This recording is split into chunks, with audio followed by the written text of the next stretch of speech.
You're listening to the Limitless Leadership Podcast, the podcast designed to help automotive repair shops learn how to lead, coach, train, and manage their team better by sharing proven techniques and thought-provoking interviews from industry leaders. Are you ready to transform your leadership skills by tapping into unrecognized potential to achieve limitless results? Let's get ready for liftoff. It's time to go from great to greater. Here's today's episode. Welcome to the Limitless Leadership Podcast. I'm your host, Josh Parnell, and as a reminder, this podcast episode, along with all other episodes, can be found on YouTube, the entire episode on YouTube. If you go to my channel, The Bearded Leader, pretty easy to remember, The Bearded Leader, and subscribe to that channel, and we'd love to see you on YouTube. But today, we love to see our guest. Our guest today is a husband, he's a father, he's the president of the Auto Care Association. Our guest today is Mr. Bill Hanvey. Bill, how are you, sir? Josh, it's great to be here. Welcome, everybody, and I'm thrilled to be able to spend some time with all of you. Glad you're here, Bill. We're excited to have you on, and can't wait to hear all that you're doing, the kind of impact you're making in the automotive repair industry. We know is exceptional, and I can't wait for our audience to hear what that is as well. But before we hear about that, share with us who you are, how'd you get into the industry, and kind of what you're doing now.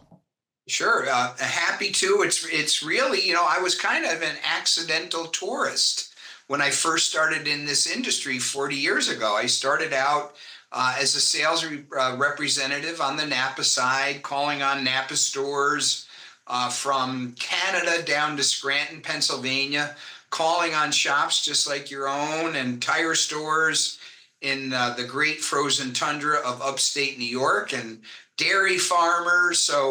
So that sales experience, Josh, just really gave me such an appreciation for the men and women who turn a wrench or use a scan tool for a living.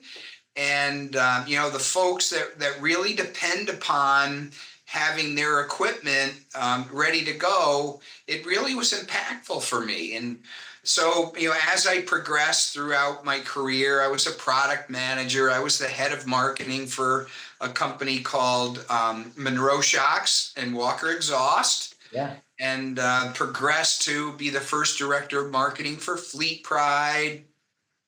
Then I went to Dorman Products. I'm sure many of you are familiar with them. And then to Scheffler, and then this wonderful association role, which brings all of that experience that I learned in the field and the product. So throughout the course of my career, Josh, it's just been fascinating how our industry really operates. And I used the term, it's an art form, about a month ago, and that really resonated with me in terms of what we do as an art form, in terms of being able to diagnose something, have a part delivered in a half an hour, and then get that vehicle back on the road in many times less than a half a day. And when you consider the part variations and vehicle variations that are out there, it's fascinating to observe, and it's a critical component of our economy. What I'm hearing you say also, Bill, is that there are so many pieces, so many moving pieces to the final product, if you will. I mean, when we're providing a service to our guest, we know that we want to treat this service as a relationship first, and a transaction is a natural byproduct of that service. But there are so many moving pieces, not just the individuals in the shops too. That right there, we're going to hang on that here later on in this episode, because I'm going to ask you about leadership and leading people and ensuring that all of these musical instruments are being played synonymously at the same time to create a beautiful sound as well. You referenced the association. I introduced you as the president of the Auto Care Association. Speak to us about what the Auto Care Association is, and also how long have you been in the role that you're in? Sure. And many of you may not be familiar with the Auto Care Association, and many of you may not be familiar with the fact that the Auto Care Auto Care Association represents the entire supply chain. Folks like you, the distributors, Napa, O'Reilly, AutoZone, Advance, your independent distributors, and we also represent the part manufacturers. So, it gives us a really great bird's eye view into the entire supply chain. So when I say represent, many of you are like, well, what does represent mean? Well, Auto Care, number one, represents our industry in Washington, D.C. and at the state level. So if there are laws or regulations that directly affect our industry, we've got your back. And we are making sure that we are working on legislation that's friendly to our industry, and we're also trying our best to prevent regulations that might be harmful to our industry as well. On top of the advocacy, so that's what we call advocacy. On top of that, we provide market intelligence back to the industry so that shop owners and distributors and part manufacturers can make better business decisions with data that is focused on our industry. We provide product data standards so that when you look up a part, it lands on a part number. When you enter year, make, model, the Auto Care Association is instrumental in that decision tree in terms of how that leads to a part number. And many people may not be aware of that. We also provide events and networking opportunities for self-improvement. We have our big event coming up in Apex in November called the Apex SEMA Show. And I'm sure many of you are familiar with SEMA, but Apex is our show, and which is the aftermarket show, if you will. And then you'll be able to see, many instances of new product, training, which is critical for our industry. And so those are just some of the highlights of what we do as an association. But the long and the short of it, Josh, is that this association is here to help you improve your business. Love that. I love the advocacy. I love the support that so many of us certainly need. We often feel alone. In a world with 8 billion people, we can feel alone. And to know that other people are out there supporting us and advocating for us goes such a long way. Bill, you mentioned training. I have a heart for training. Our last episode, for anyone listening, episode 42, was all about training and how important it is to the industry. Bill, one of the things that you all are, and I say you all, I'm looking at you when I say this, you are an incredible advocate for the right to repair. And you are really a driving force in helping the industry with the right to repair. Can you explain to our listeners what the right to repair is and where its current state is?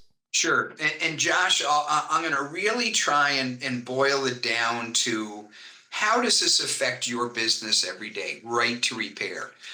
Well, many of you on a consistent basis are increasingly have to send your dealer, your car or your customer back to the dealership because you're unable to access diagnostic codes or maintenance codes. So what right to repair is all about is that consumer owns the car. They should be able to grant you access to be able to access the data that you need in order to perform that repair, very simply.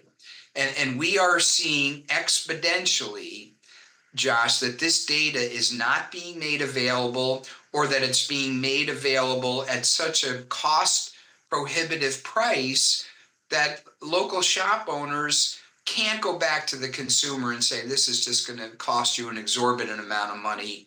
And what happens is it's a death by 1,000 cuts. So each time that you send a vehicle back to the dealership because you're unable to access that data, it reduces, the relationship that these shop owners have with their customers. And that's not fair trade. Right. We gain business because our shop owners are good. They understand the technology. They're price conscious, and they're convenient. So to discount what we do as an industry and try and monopolize the repair industry to the dealership, it just does not work. Can I ask you, Bill, what is the root cause of the unavailability of these resources to shop owners? Well, it's simply a matter of what data the OEM decides that you're going to be able to access from the vehicle. Some vehicle manufacturers are better than others. Some are not good at all. And I'm sure all of you know instances where it's just really impossible to pull a code or get a translation on a code through your current scan tools. Bill, thanks for sharing that. I want to know now also the current state that it's in. I know recently there has been some movement with the right to repair. Can you talk to us about that movement and how it's affecting us currently? Sure. And Josh, we're really approaching it from a multi-front perspective. We're working at the state level. So we passed legislation in Maine and in Massachusetts. Massachusetts, we passed it in 2020. In Maine, we passed it in 2023. Immediately upon passing the bill in Massachusetts, the automakers sued the Commonwealth of Massachusetts because they said that that law was federally preempted. It's not cyber secure. So they were looking for anything to delay the implementation of this law. We still haven't gotten a court decision. Wow. And that was the court decision. The trial was in June of 2021. We are still patiently awaiting the verdict in that case. But we have begun to the stage we are implementing the law in Massachusetts. In Maine, we passed that legislation by 86% of the voters. In Massachusetts, we passed it by 82% of the voters. So this obviously is an issue that resonates with the consumers and our audience today. So we're going to begin the implementation of that law in Maine with the development of a governing body to implement the law. So that's where we are with two states.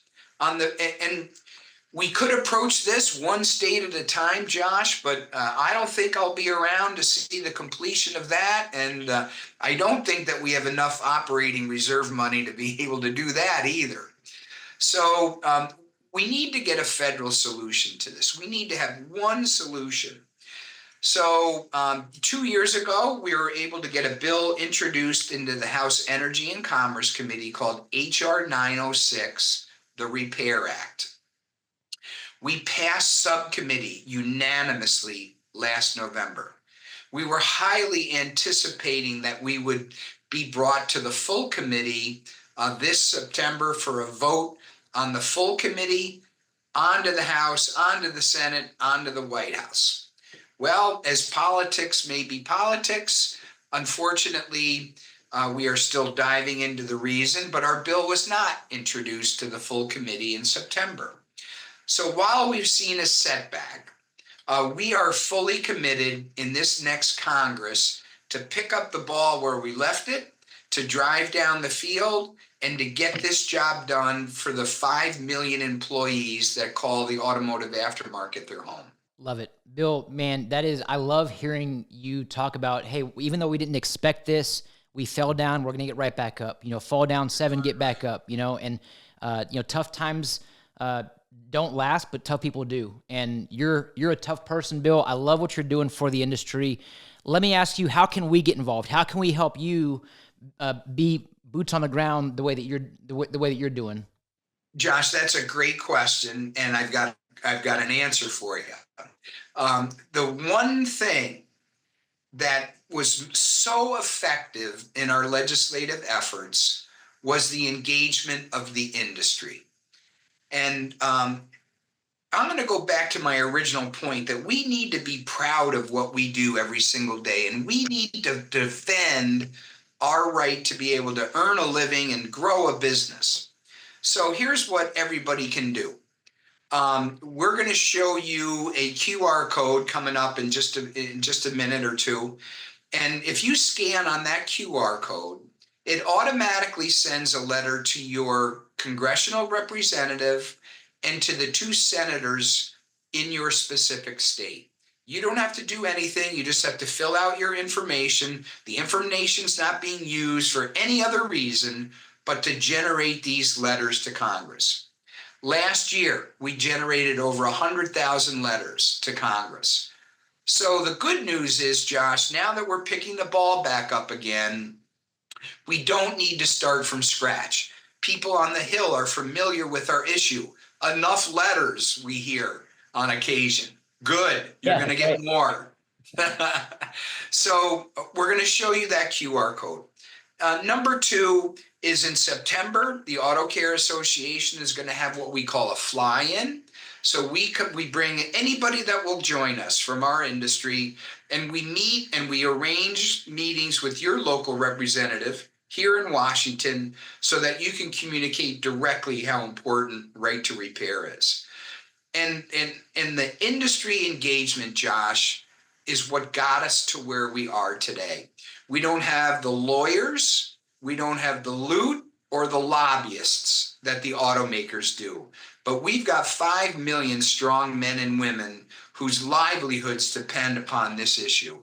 So that's the best way. Get involved. Host a congressperson at your shop or at your place of business. They love to see local constituents in terms of in their own place of business. You pay taxes. You employ people. You are a beacon of the community, and we have to speak up and mobilize our entire community to get our message heard. It's important that we all recognize that we each have our own unique individual perspective, and that perspective allows us to influence those around us. And we can influence people, or we can use that influence to affect change. So if we're going to affect change, use that influence. You are a person of influence. And I'm speaking to you, the listener. Everyone listening, you have the ability to influence those around you. We're contagious. We can either infect or we can affect. And we're going to affect change through our influence. I'm going to shift gears and kind of segue with this topic of influence, Bill. This is a leadership podcast, and I believe influence plays a heavy factor in effective leadership. I'll ask you, what does leadership mean to you? I've been thinking about that question, and really, Josh, it boils down to do the right thing. And and I'll give you an example. When the epidemic and COVID was just breaking out in March of 2020, I made a commitment to do the right thing. There were some tough business decisions to be made, and especially for the local shop owners.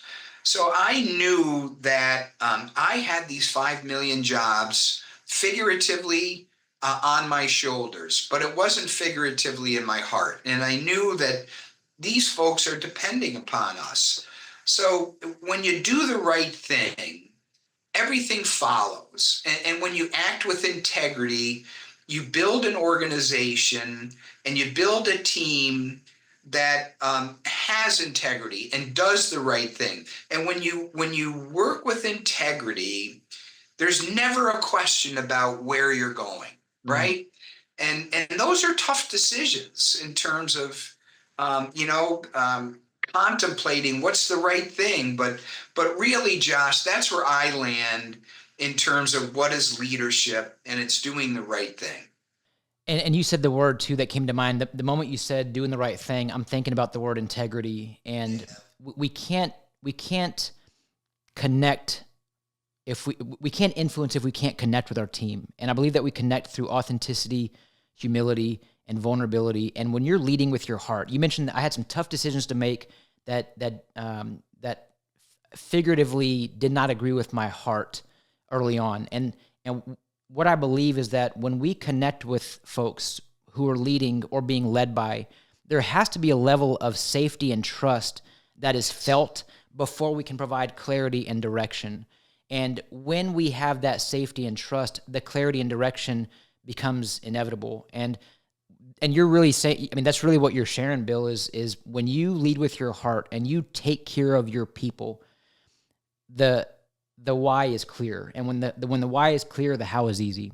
Exactly. And that's another good point too, Josh, is that I have learned over the course of my career that if you explain the why behind a decision, in most cases, any opposition that they may have to that decision at least becomes clear in terms of the why.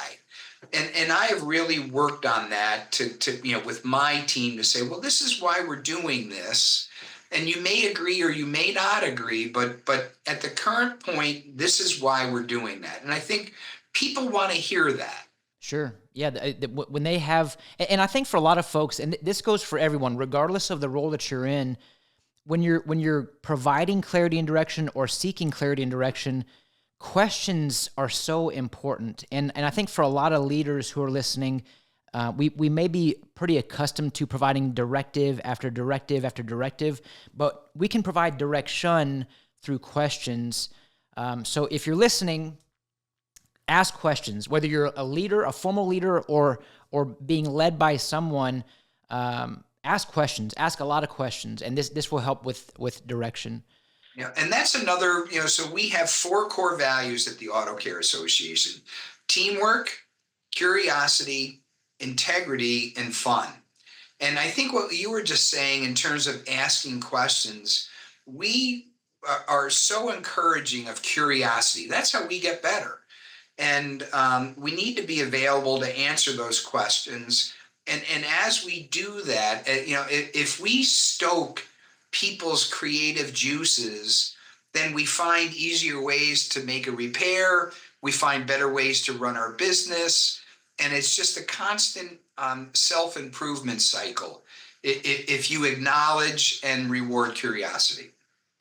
Bill, you mentioned curiosity is one of your 4 core values at the association. I love that you not only have core values, but know your core values. You'd be surprised at how many folks we work with who don't even have core values, and if they do, unfortunately, quite often they're like, "Oh, I have them written down somewhere." And to me, that's pretty telling. And I'm going to ask, because I think you know what direction I'm going. And can you speak to the importance of core values, having them, knowing them, and living them on a daily basis? Yep. And Josh, it took me a while. I've been in my role for 9 years now. And it's taken us a while to land on those 4 key elements.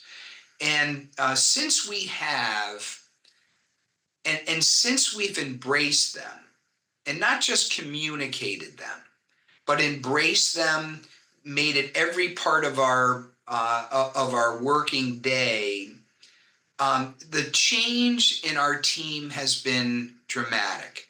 We reinforce our core values at every meeting. We structure our goals on our core values.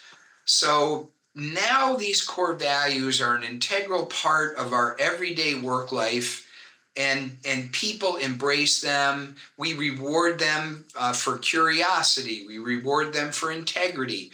And we recognize those characteristics frequently for our staff. Bill, how important it is to set goals and make decisions based in accordance with the foundation of those core values? Oh, it's critical because we could put together a goal that would boil the ocean, right? But if that goal does not fit our core values and the core values of our industry and our association, we need to focus our efforts on those core things. And we look at some of these issues or opportunities to say that really exemplifies teamwork. Let's pull together a committee on sustainability. Let's pull a committee together on ADAS communication and how we can better communicate to the customer what ADAS is to aid the service riders during their daily day, during their daily workday. So it's and now it's becoming second nature in terms of the way that we recognize. So a critical component of the way that we operate. Love it. And when it becomes second nature, that truly means that you are all living it. It is a culture now that is felt across the workplace. As a leadership coach, the 3 questions I encourage shop owners to ask themselves is, where are we going? That's our vision. how am I getting there? That's our mission. And why are we doing it? This is our purpose. And I think with the core values, it ties into those three questions to provide that clarity and direction that we talked about earlier. Sure. Bill, I'll ask you, I'm going to put you on the spot. Greatest leadership advice you've ever received, or greatest advice you've ever received from a mentor or a coach? Boy, I would have to say it is do the right thing. Okay, love it. And okay, now you provide a piece of advice opposite of do the right thing. It's got to be something different to the listener who is tuning in, and you want to give them just your golden nugget of Bill Hanvey's advice. What would your go-to? My advice would be to remain curious. Okay. And that would be, how can I improve myself? How can I improve my working conditions? How can I improve the shop that I work for, or the folks that I work for? But that keeps us young. It keeps us active. It keeps our eyes on the future. It helps us allow to adapt for technology. And I don't think there's any business better, Josh, that adapts to technology better than we do. That's strong. That's strong. Yeah. So I always joke with my staff, well, I was around from the conversion from crank start to electric start, right? So, but our industry is fascinating the way that we are able to adapt and embrace technology. That's why being curious is so important for us to develop as humans, and so important for us to develop as technicians or shop owners. So good. It keeps you fresh. It keeps that growth mindset versus a fixed mindset. In my book, Leading a Legacy, I call that thinking like a rookie. Always knowing that you have a long way to go and a long way to grow, and recognize that we're all going to commit to being lifelong learners by living a life of curiosity. Yeah, I love that. Well, Bill Hanvey, thank you so much for being on the podcast. Hopefully this is not your last time on the podcast. Any parting words of wisdom for our audience? No, Josh, I want to thank you again for the opportunity. And I want to remind the people, the 5 million men and women that call this industry home, we are essential service. We are essential to this economy to keep things moving. So be proud of that. Be proud of what you contribute to the economy every single day. And all of you should be just so proud of what you do, how you do it, and what you have to do every single day. So I am in complete admiration of everybody in this supply chain. And we admire you, Bill. Thank you so much for being on the show, sir. And thank you for tuning in. Have a great day, everyone. Don't forget to smile today. Tell your loved ones how much they mean to you. I'm Josh Parnell, reminding you to keep leading well. Thanks, Josh.